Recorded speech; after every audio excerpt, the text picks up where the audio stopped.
It's time for the Chips and Salsa Show. The only show about Latinos for Latinos. And did we mention Latinos? It's the Latísima. Latinos come in all flavors, shapes, and sizes. You don't have to be Latino to enjoy chips and salsa. Everybody loves chips and salsa. Hey, welcome to the Chips and Salsa Show. My name is Alice Lara, and I am at the Chips and Salsa Show, New Mexico. I'm here with Zeke Rodriguez. And we're here every week. What we do is we record this show and then we upload it to Rumble and YouTube later on in the day, thanks to the wonderful magic of our executive producer, Eric Williamson. Thank you very much, Eric, who always does a good job and keeps us on track. And we're here to talk politics, pop culture, the state of the world, what have you. And I should say, though, also, sometimes we are joined by my former partner in radio crime out of Arizona, Don Jorge, but he won't be with us today. He can't make it. So it's Zeke and I, and we got plenty to talk about, right? Plenty. There's plenty, you know. Okay, before we get started, I just want to say we're recording this on, let's see, today's the 13th, and what's Monday? This is episode number 9, I think, is what we have. Niner. It's a niner. That's right. Good. And any birthdays or anything we need to announce? Not that I can think of, no. Nobody's birthday? Okay. Not right now. All right, good deal. None that I can think of either. Next week is Thanksgiving. So hope everybody's getting ready for the big Thanksgiving deal. I want to ask you, first off, did you go to the Veterans Parade? I did not go. Oh, shoot, because I didn't. I heard good things. I saw it was packed. I did too. Yeah, it was really nice. A lot of floats, a lot of pictures. I think our good friend Fred D. Huff here in Las Cruces took like 900 pictures or something like that. Yeah. But the other thing too that I do want to plug is, and you know, my great nephew Chris Lara Jr. He and his family have started a youth food truck, Cantaritas, I think is what it's called, right? Do I have that right? Mm-hmm. And so I wanted to go down there and support him. I wasn't able to do that, but they're going to start it up. So we'll keep you posted because the food looks delicious. The food does look great. I can't wait to go there to the food review myself. There you go. See, it's getting on famous. This is fantastic. So, just ask them, where should I go eat in Las Cruces? They'll tell you. I'm going to Food and Burger here soon. So. Yes. You know, before you know it, we're going to have like 4 or 5 different sponsors just for food. We'll see if they want to touch us. Let's go ahead, since last week were our big elections here in Las Cruces, municipal elections, and let's kind of do a review of what happened. So we voted for some school board positions, also some city council positions, and the mayor. So, unfortunately, didn't get the Republicans that we wanted necessarily on it. We did. The Republicans lost miserably. And I want to go more into that, but I do want to say congratulations to our mayor-elect is Eric Enriquez. And while Eric is a Democrat, he did come to the coalition to speak to us. And a lot of his ideas, I think they're moderately conservative. We need to keep his feet to the fire, and maybe he'll have a better chance of getting along with a very left council. Oh, Bill Matisse got in. Matisse, I believe, is an independent. Right. And he seems to be a good guy too. So, I mean, I'd rather at least have those guys in there than, virtually nothing conservative at all. But as you say, it would have been nicer if we could have gotten our guys in. The Republicans were really close. The closest that we had was Julia. She lost. She was running for school board, and she lost by barely 150 votes, right? I think 143. 143 votes, approximately 150, which was a very good outing for her. I really enjoyed her company and just her as a person. And I know she would have done a fantastic job as a school. I mean, she was like tailor-made for this job, and she didn't make it. So I'm pretty pissed off about that. But we can get into why things like that happen here, later in the show. I'm kind of letting Alice guide this one. She was deeply involved with, especially Julia's campaign. I was trying to help Julia as much as possible. Yeah. And hats off and kudos to her campaign manager, Hector Magallanes, because he did a great job. Even, people think that even the smallest of campaigns and that level of the school board, it's a lot of work. You're knocking on doors, signs, everything. And And I really think that they did a very good job. Now, when you go back in time, you think, okay, well, I wish we'd had more money to do this. I wish we had a few more people to do this and to do that. And you think, gosh, could that have gotten us the 143 votes? Maybe. We have to just put it in God's hands and think, I guess there's a reason that we did. One of the things that I was very happy with, my friend Mary Alice Koenig and I, we went to Jornada Middle School. No, it's elementary, excuse me. It's elementary school. And we talked to quite a few people going in. And the problem, as you were saying, I think not enough people know really who's running, because as we caught them and we could tell them about Julia, oh, there's a conservative running. Oh, there's somebody, they need to have that information because people are busy. And here too, we don't have a talk radio realm or really that much radio even to get the word out, right?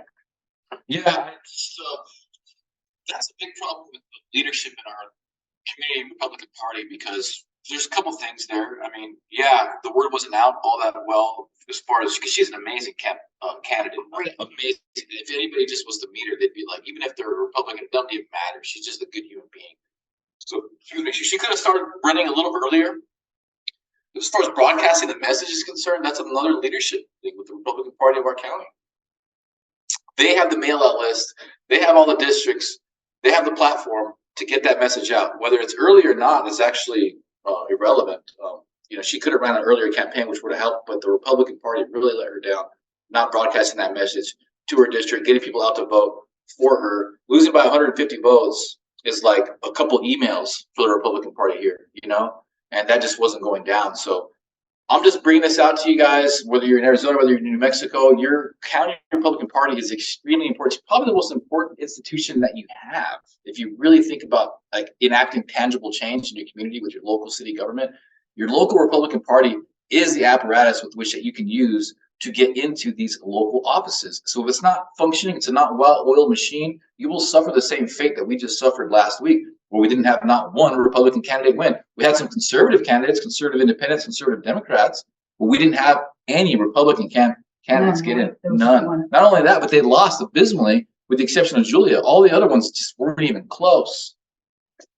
Yeah, it's really sad. And I also have to say, here now in Arizona, we have by district. Here they call them wards. Right. And even if you had your precinct organized, for example, if my little precinct had been more organized, just small, on such a small level, because it's such a low number, you get 10 here. What if you had at all the live voting places on election day, you had people like Alice and I at every single one of it, get another 10, 20 votes. I mean, it just makes you wonder all that stuff. It's huge. So for me, in my campaign, I will be going heavy on precinct captains. Precinct captains are within your ward. You have sections of your district parceled off, and you can get captains of those parceled districts.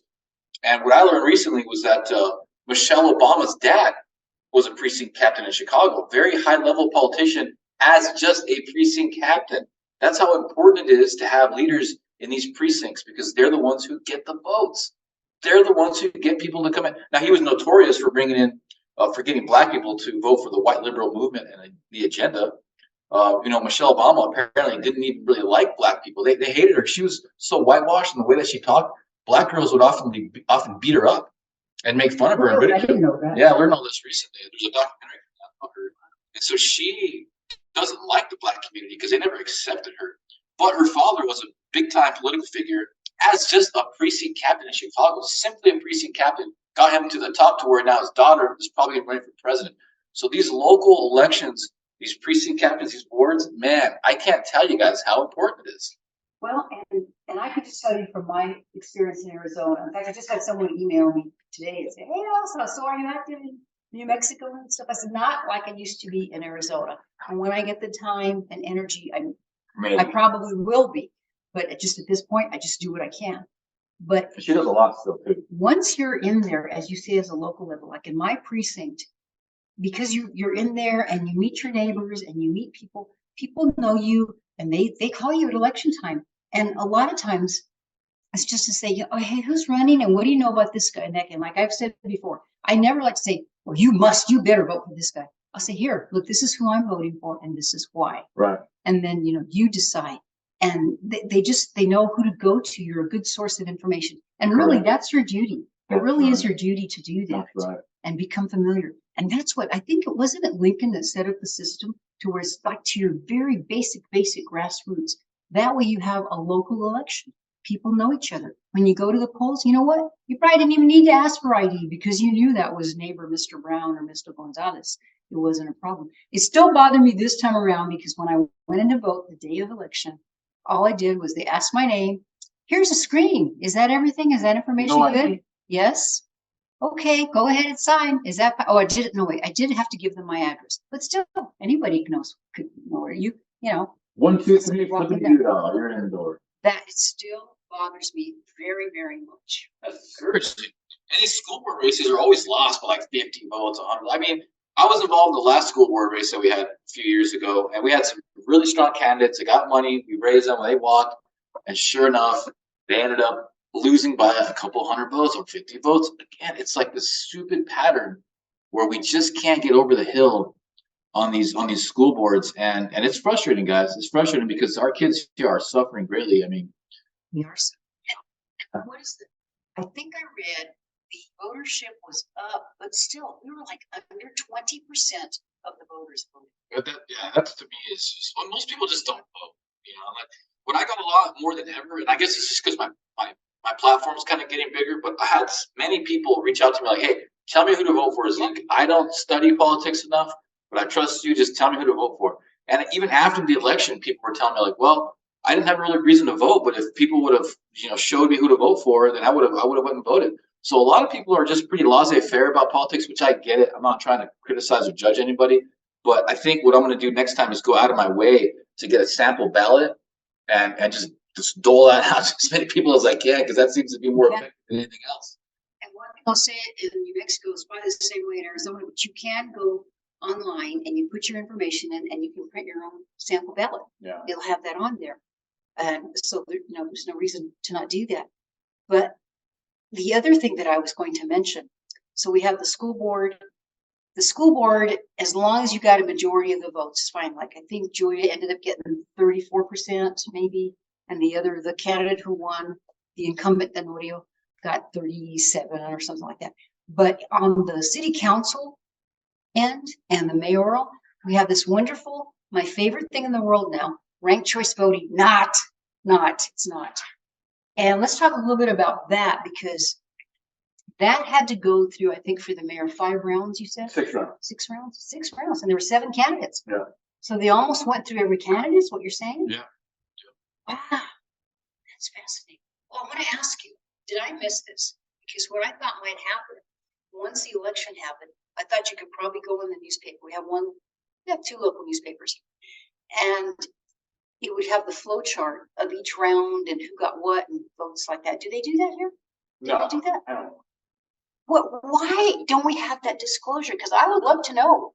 We have the least amount of transparency you can possibly fathom. It's in New Mexico. We're the worst state in the country. So to get anything out of the county clerk here or the state secretary of state is, it's not going to happen.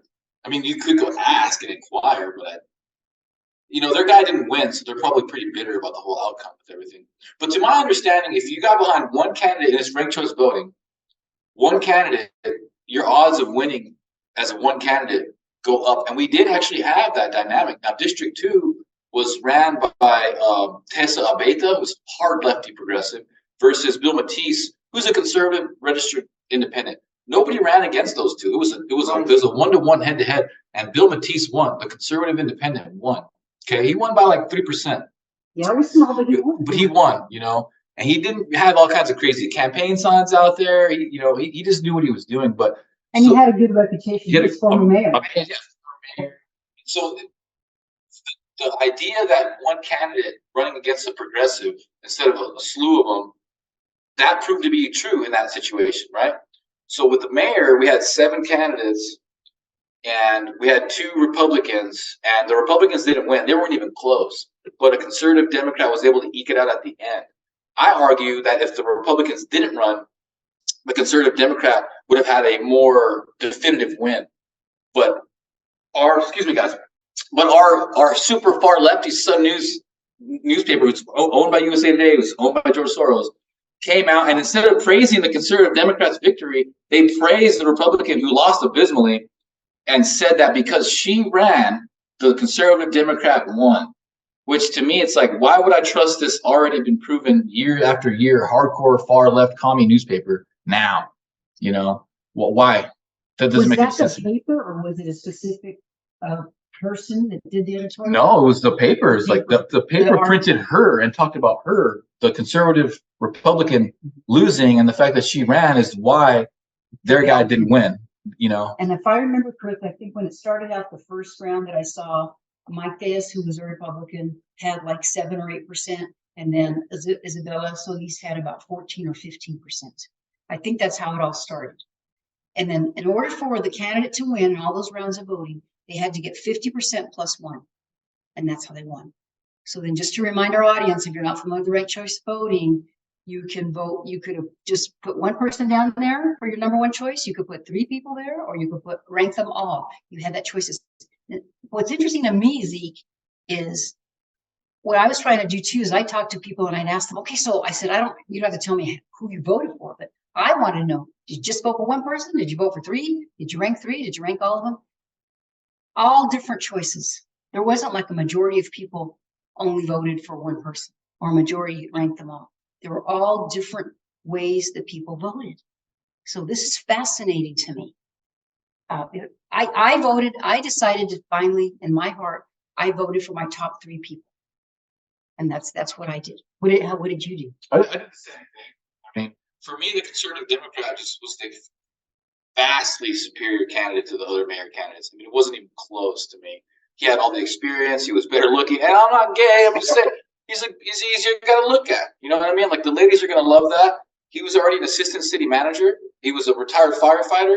I mean, he's a Christian man. You know, he's a believer in the Bible and God. You know, everything I ever wanted in a candidate, this guy had, except for the fact that he was a Democrat. Which, you know, once you meet this guy and you meet all the other candidates, it's like, you know what, I can look past that. This guy actually has a chance to win. He's got principles. He's got values. I don't see him turning his back on his family and his community. He's a grandpa. He's vested in his community. That's a really good thing. You know, I'm trying to be sensible as I can. Who's going to actually win? You can actually win. And he ran a solid, probably one of the best local campaigns I've ever seen, to be honest. He did. He had great signs. He had a lot of mailers. He was everywhere. And he went to places. He went to our coalition. He went to the meet and greet that we had, that we hosted.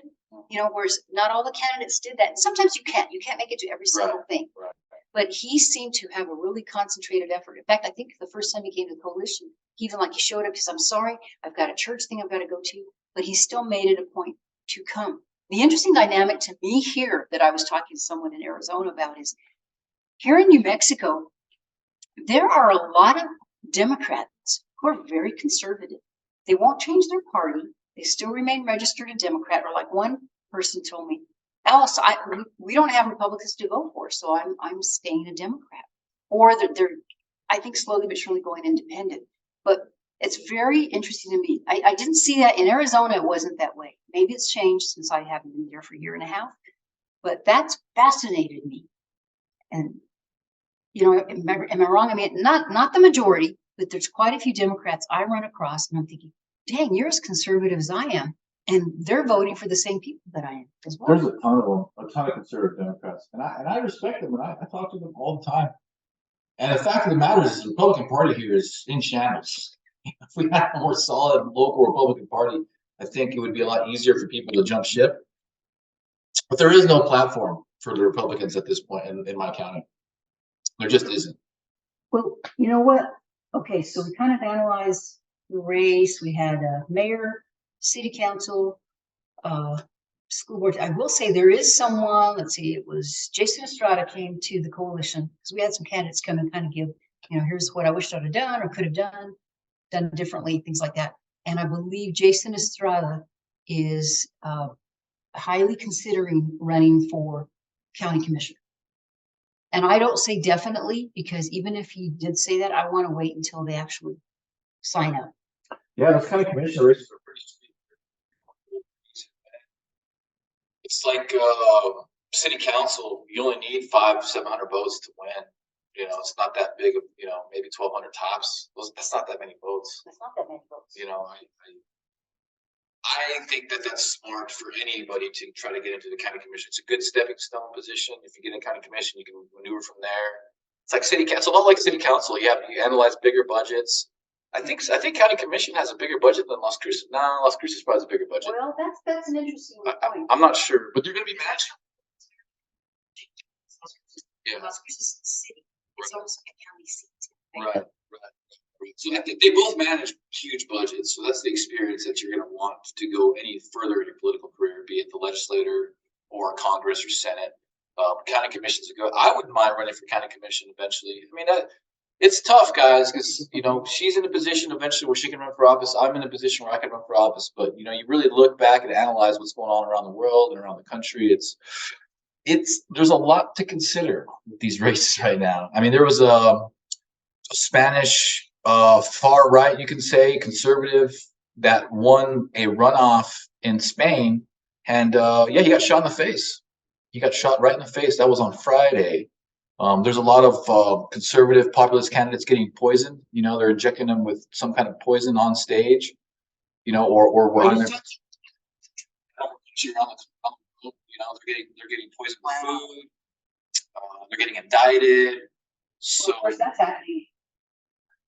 So being a conservative candidate these days is not the easiest thing to do. Not to say that I'm afraid, because I totally believe in the armor of God and I pray every day.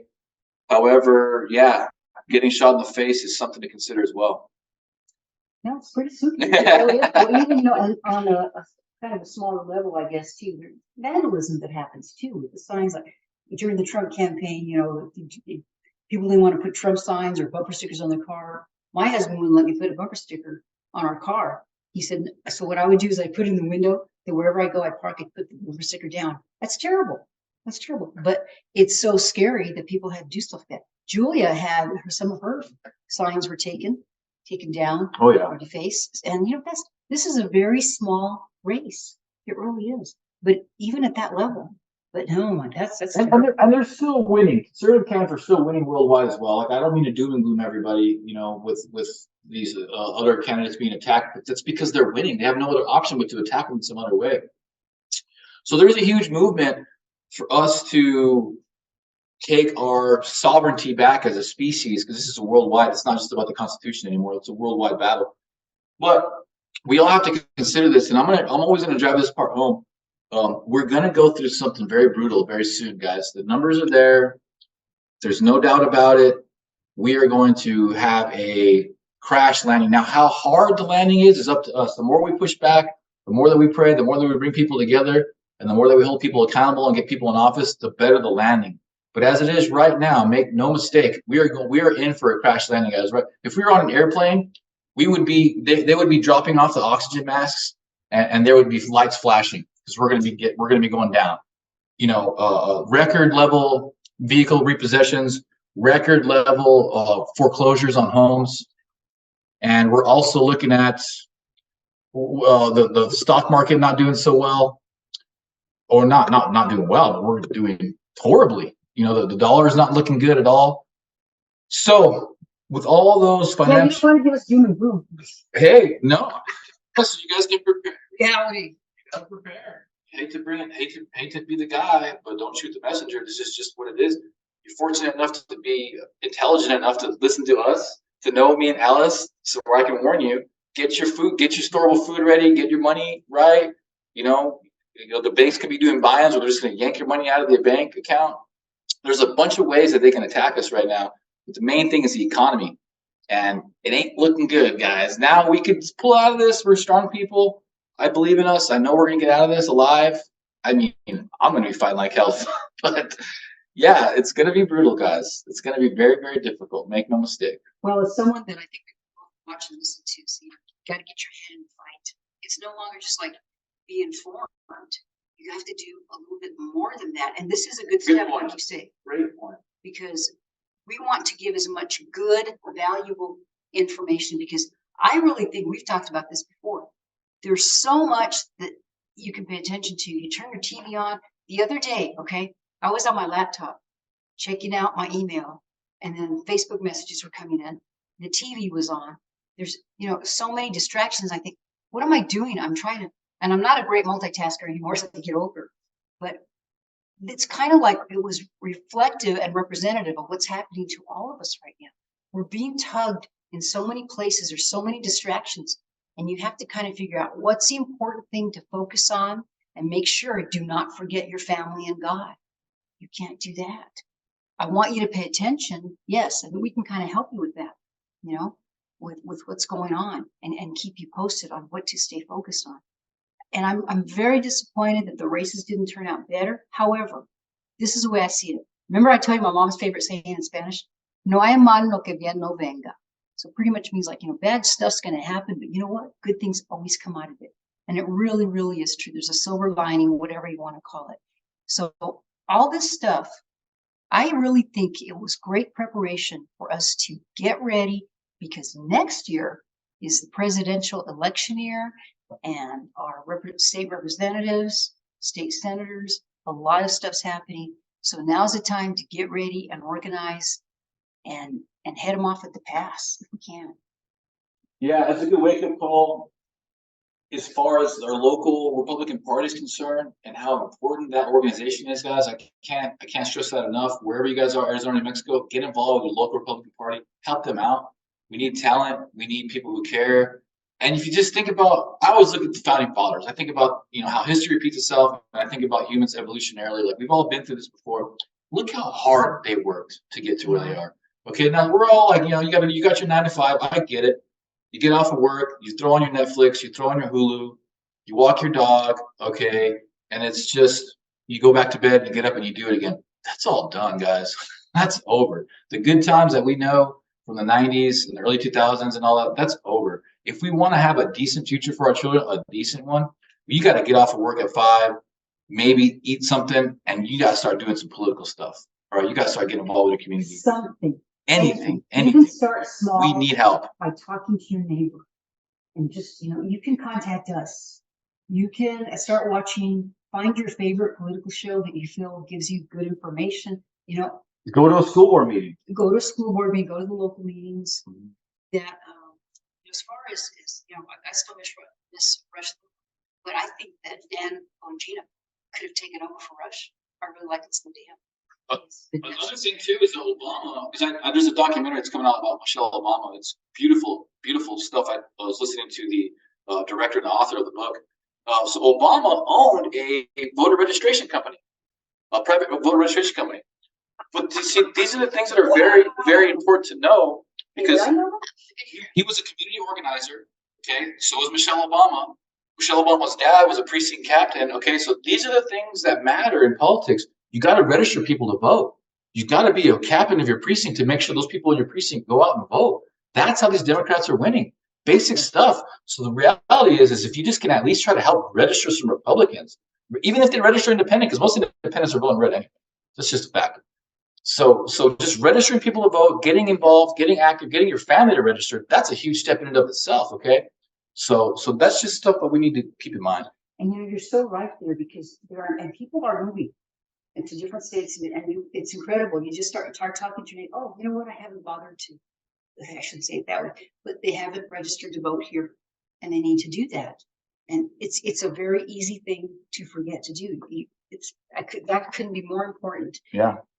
And give them, and it's not that hard to do. Now, I do recommend, like if you live in New Mexico, I really like to go in person and do things in person and you can go down, if you just move here to Las Cruces, okay, from wherever you are, you can go to the county clerk's office, register there, and they'll print out a voter card for you, a nice hard card stock. That way you can, and I folded mine up and I keep it in my purse or keep it in your wallet, wherever. That way you have it at all times, and you'll know what the districts that you're in and everything. You'll have your precinct number. That way you can find out what precinct you're in. There's a lot of good information that you can get pretty easily. So and if you ever have questions, contact us. We're on Facebook. You can also email me. Mine's such an easy email, alicelada@hotmail.com. I think people are using that because I'm getting an awful lot more spam than I used to. But that's okay, because that means you're listening to this show. By the way, while we're spending some time on this is the Chips and Salsa Show, New Mexico.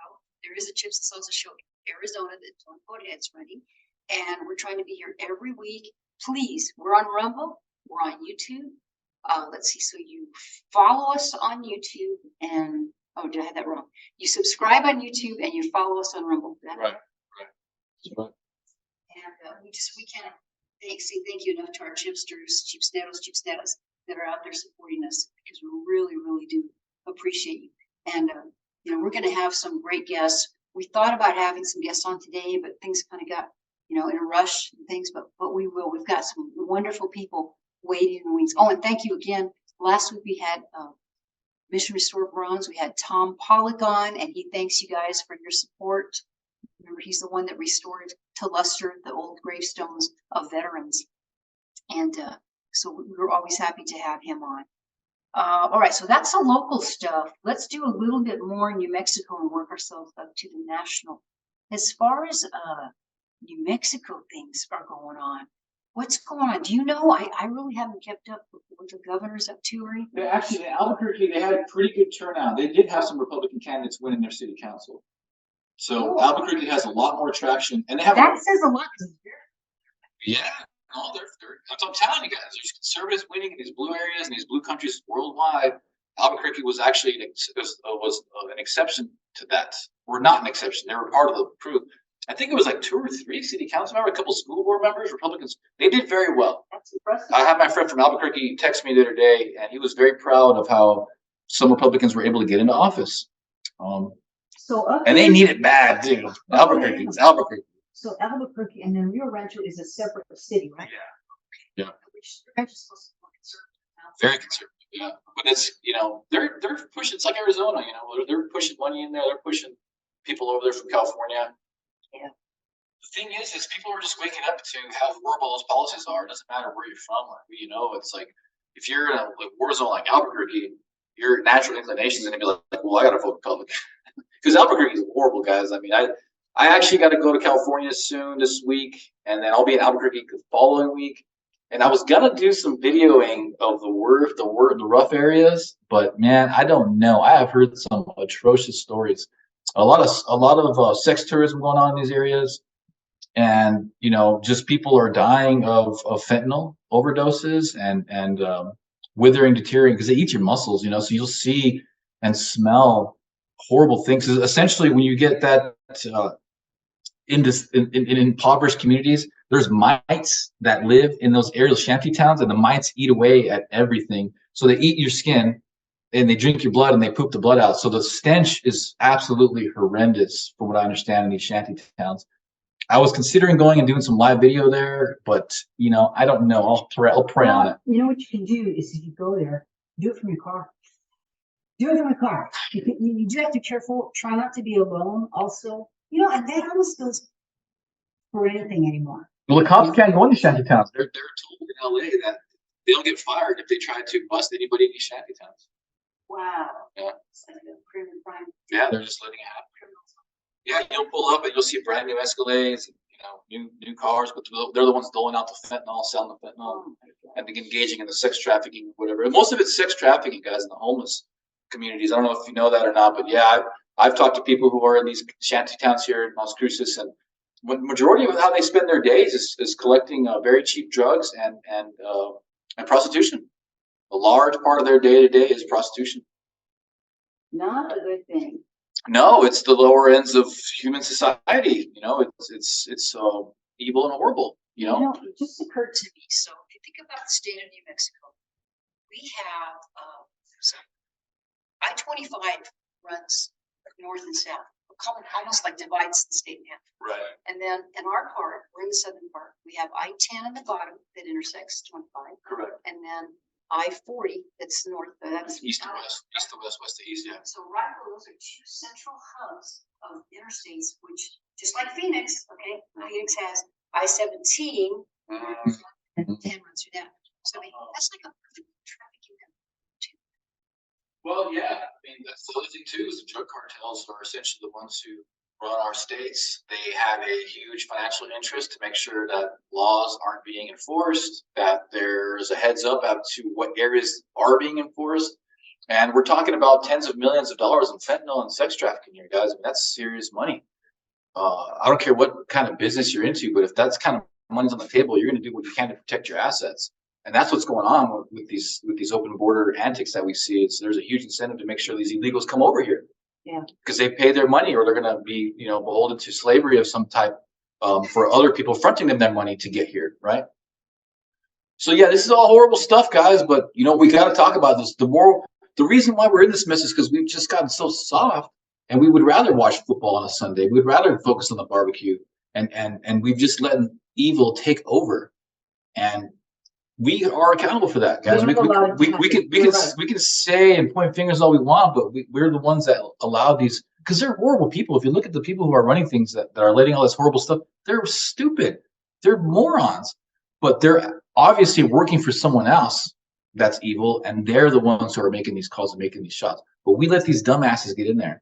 They sold out. It's easy to buy someone now. The average cost of a politician is like $10,000, So it's easy to get someone there that has no care about the country, no care about the Constitution. You just point them in the right direction and give them a paycheck, and they're going to do what they need to do to sell us out. And that's what we've been dealing with since JFK was shot. That's really when America started to flip around to this negative evil that we're surrounded by right now, where it's just human trafficking. It's just everywhere. They just busted 160 people in Ohio for sex trafficking. It was pharmacists, it was former law enforcement, it was military personnel, all engaged in sex trafficking throughout the entire state of Ohio. That just happened last month. That's Ohio, but you don't think about that. Oh, that's it's not a southern, southwestern state or anything, but that's Ohio. It's everywhere. I don't think you can escape from it. All over the United States.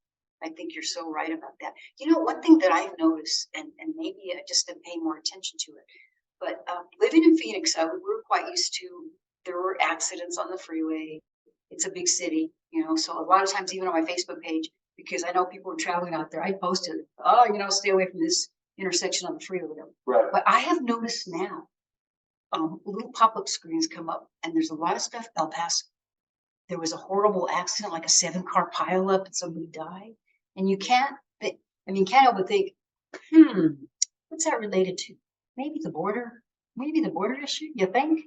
I think it has a lot to do with it. Yeah, I mean, we know that the illegal immigrants are the ones who perpetrate most of the violent crimes in the country. That's just been like that, guys. I mean, it's not a racist thing to say. It's just a reality. These guys are paid to do it. They're paid to do it. They come up here and they don't have a license. They're drunk and they end up killing an innocent American girl. Like you see that all the time. And so, we just had a shooting here in Cruces. I don't know if you hear about this. This didn't even get put in the newspaper, but there was some high schooler kids that rented an Airbnb and they're having a party. And some guys, did you hear about this? Well, it's at the one you told me that. Yeah. Because there's one that's up there by Missouri. Yeah. So they didn't let them in the party. It was an Airbnb. They came back and shot them up. And a couple kids were in critical condition. So yeah, and they do. They pay people to commit violent crimes and create chaos because it helps these cartels get away with other stuff that they're doing while our resources are being spent otherwise. So hey guys, this is what's going on, okay? Zeke, on that same story, what was interesting to me about it, when it first came out, they first reported that someone had died. They didn't die. No, they didn't. So it was wrong reporting. And then, as I understand it, the person was in such horrible condition, they did have to fly them to El Paso. This is a smaller city, so we don't have trauma units and things like the big cities. So they've got to do that. It's 45 minutes away, but still, that's what happens. But to get information on the story has been super difficult. It used to be, something big like that happens. They have a press conference, and the guy gets out there. He starts answering questions. At least, and I think less and less of that might be happening, unfortunately. So there's another thing we've got to hold their feet to the fire. So no one's died so far as you know. I don't know. I haven't heard anything about it since. I haven't either. The violent crime is on the rise. And it's just sad. It's sad to see. And you know what, guys? We're going to look back at this in a couple of years and we're going to say these were the good times. That's how bad things you're going to get. So, count your blessings. So, and just before we kind of leave that topic, I saw an article, and I think I put it on the Friends of the Chips and Salsa show. In fact, it's a good time to plug this. we have a group, it's called on Facebook, Friends of the Chips and Salsa Show. I think we have about 620 members or so. But if you want to go there, post stuff, and get a little bit more intimate involved with that. Yeah. We do have a Chips and Salsa Show page. We kind of try to leave that so we can put our shows up there so you can watch them. But one of the stories I saw and I posted there, it was rating the states as far as how conservative that they were. Yeah. And this says that New Mexico is number 22 with 38% conservative and 37% moderate. Texas, number 23, has 38% conservative, 36 moderate, so just a tad bit more. But New Mexico has 2 million people, 2.2 million people. Texas has a lot more, like 30-something million people. Okay, and then Arizona, my old home state, which has about, I think we're 10 million. Number 24, Arizona, the state had 37% conservative and 36% moderate, so just a little bit, right under Texas. But I find that very, very interesting. Now these are not necessarily scientific. I don't even know. I can't tell you who did the actual survey or anything. But I think that's pretty accurate because if you consider New Mexico a hardcore Catholic state, there's a lot. Again, it goes back to what you were saying earlier. There's a lot of conservative Democrats here, and I think a lot of that's because of the conservative values that the Catholic Church puts out. And the Latino culture too is so very again the Catholic Church. We're pro-life, we're hardworking, we're pro-family. Those are just natural virtues of the Hispanic culture. Very predominant. Yeah. So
people on what's really going on and how the world really works, especially with politics. So, that's what we do in this show. That's what we're doing in this show. Sound of Freedom. Promote that movie, Sound of Freedom, have people see it, watch it. It's based on a true story. That's going on every day, guys. And I'm glad you mentioned that. That's going to help me segue into, I want to watch, maybe you have already, but Dinesh D'Souza as the police state. And man, he always does a great job. He's a smart guy. He does a fantastic Brilliant job. guy. So I want to watch that. He's a good example of How the Indians, the real Indians, they're just amazing. And they really love American values. They love Trump over there. But we'll look at Vivek Ramaswamy. I mean, the Indians in this country are amazing. They're kicking ass. And I know Shayla Mata. She was running with Yvette Harrell in her campaign. Yes. She's Indian descent too. And man, she's sharp, big time. Okay. She is super sharp. She's a great leader. She loves America. She loves Trump. Man, there's just a huge culture of pro-America, America first in the Indian culture that I absolutely adore. She based here because we should have her on the show as well. No, she's not based here, but she comes over all the time, and she will be running with Yvette Harrell's campaign again. So she'll be back soon. She did go to one of our coalition meetings, which reminds me, by the way, because I do have some signature pages. So Yvette Harrell needs to collect signatures to run for office. And I don't think you even have to be of the Republican persuasion. That's what I asked. What is her first name, Menta? Shayla, yeah. Oh, Sheila. And because in Arizona, you had to be a Republican or an independent, I think, to sign. But she does need signatures. So if you're interested, contact her office or even me if you live here in Las Cruces, because I do have some signature pages to do that. But yeah, and she's young too. She's not even as old as you right now. She's very young, but super sharp. Super sharp, super cool, super down to earth. Really enjoy it. The younger generation that helped Eva Harold's campaign was just stellar. If we can just gain some traction and momentum like the millennials, then the generation below us can really kick ass and take names. So it's up to us and the baby boomers to build a platform that's solid enough for these younger generations to take it and run with it. Because as it is right now, it's not there. They're ahead of us. The younger Gen Zers are freaking conservative. I mean, those are the guys, Matt Walsh, Jordan Peterson, all those guys at the Daily Wire. They have a huge following, and that generation is kicking ass and taking names. It's my generation that's really struggling. The millennials, we are really having a hard time. We do have some strong voices like Tim Pool. He's a big time millennial. I'm a millennial, but overall, we're struggling. Why do you think that is? Why do you?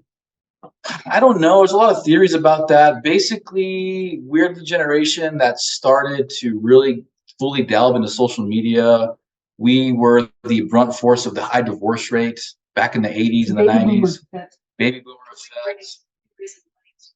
You know, there's a lot of they're soft. Millennials are just soft. You know, got no backbone. And so I don't know. And then we're also the pinnacle of the lack of masculinity. It's find me a strong masculine male in the millennial generation, and I'll give you $5. Okay, I probably won't be giving you much money because there's not many of us. You know, so yeah. Yeah, we got to do that testosterone. So we're always talking about testosterone. Like test. Yeah, test. No, that might be too close and descriptive. We're going to test it. Maybe testosterone time. Yeah, and we got to reward the females too. The feminine females were compassionate, empathetic, giving back to the community, holding traditional family values. We want to reward that too, but we also want to have a way to reward masculine men for stepping up to the plate, you know, protecting the community, protecting their family, whatever. Just want to reward basic gender expression because we have such a lack of it these days. Boys, and not the truth. This is a little bit off topic, but not really. But where did it happen that there was a soccer game? So a trans, I forget what you call him, but it was the guy that was trans playing on the girls' soccer team, ended up kicking this gal and knocking her teeth out. Did you see that? Yeah, I heard about that. Yeah. She was like crying in agony, right? Yeah, you could hear a lot. Yeah, knocked her teeth out. I would heard like that. Oh my gosh! And I think that there's maybe a lawsuit that they're going to do. I hope so. Which needs to happen. Well, it's an attack on. So the sperm count is down 90% all across the world. 90%. Yeah, and the birth rate is down worldwide. So, and I know people from China. I've known people from Russia. I've talked to. So in China and Russia, they're promoting family. There's like propaganda commercials like you need to have 3 kids or give it. Now they just wanted 1 kid per family. Now Yeah, exactly. They need the people now. Tax incentives to have 4 kids, you know, although you name it, but it doesn't even matter. The propaganda, the feminist cultural propaganda is so strong, so thick there. These people are still getting divorced at an alarming rate. Nobody's still having kids. There are single women. There's a single woman epidemic in China right now. I mean, there's families paying men to marry their daughters. There's documentaries on it. You just Google it. Check it out. It's wild. I mean, they have these huge, big marrying events in China now that just praying to God somebody marries their daughter. It's just because they can't find any masculine men to do the job. Same thing in Japan. Okay, so this is a global thing that we're dealing with. There's just not men stepping up to the plate, and the women are becoming very masculine as well. And everything's upside down and topsy-turvy, guys. So we're here to bring a little bit of voice of common sense and a little bit of reason to your day, because everywhere else you're looking is going to be telling you to do bad stuff. Oh man. Okay, so let's kind of try to wind it down here. We hit everything. Did we hit everything national? I think so. I mean, national. Trump's still out there at his rallies going strong, and they did have just a debate with the other guys. I'll say the other guys, and Vivek kind of stole. Oh, Vivek! I love Vivek. I love him. Takes no prisoners. I love his. He's a great example. He's the same exact age, me and that guy. And sure enough, I was bitching to everybody at the Republican Party about how we need accountability, and a week later, Vivek comes out and has that. You know, that same tone. So we're all kind of tapped into each other. You know, we all. You know what? We should try to get him as a guest.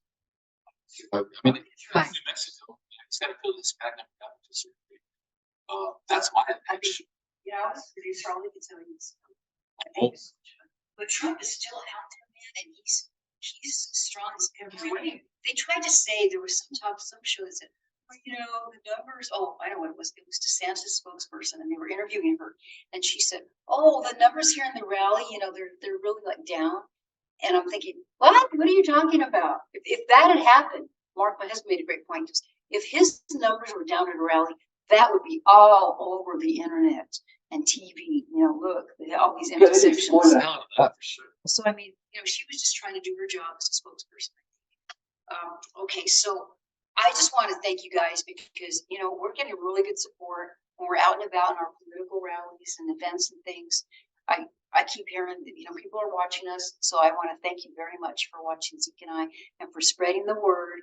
And I'm going to start something up. So I just want to warn you, I've got a pretty big email base and I like to send out the link to the show. If you don't want to receive these, I'm going to put a little thing, don't receive these, Alice, take me off the thing, and I will take you off. But I just want you to be able to watch the show in case you miss it. Go on the link and then you can watch it. So, you know, watch out for that. Mr. Zekinator here, he's always really good. He puts his little reels on and his rants, which I love them. I think they're great. Thank you. So that's on Facebook. Are you on Instagram too doing that? Yeah, I'm on Instagram and Facebook, Zeke Rodriguez. I'll be getting blue check mark soon, but you know, Zeke What's the Rodriguez. blue check? That just verifies you're legit. Oh, okay. So it's yeah, Zeke Rodriguez on Instagram and Facebook. My email handle is nmzeke @nmzeke. So nmzeke @nmzeke Zeke Rodriguez. You'll pull up. And my Instagram's on fire right now. So if you want to, you know, check out some really cool, interesting reels, just get into my mindset, the way I think. It's a lot of random jokes and stuff, but people are really enjoying it. I mean, it's an honor. So yeah, follow me on Instagram, follow me on Facebook, and if you don't mind, I'd like to say a quick prayer for everybody. Please do. So, Lord, thank you so much for all of these blessings that you've given us, the opportunity to be in front of this amazing audience. And I pray, Lord, that you continue to give all of us here with common sense and reason the strength to fulfill your message and give us the strength and the will to persevere through the hard times that we're going to be going through here very soon, Lord. We're doing it all for you, and we just pray that you bring us all together so we can get through this as fellow brothers and sisters in your kingdom, Lord. Thank you. Amen. Nicely done. So thank you guys for tuning in so much. It's always an honor being here with Alice, Chips and Salsa Show, New Mexico. Zekinator. We're going to be getting the studio up very, very soon here, so expect a more grandiose expression, and we'll be doing a lot of really good stuff when that comes out too, guys. All right, we'll see you next week. Love God and have a wonderful, blessed rest of the week. Okay, guys? Love you guys.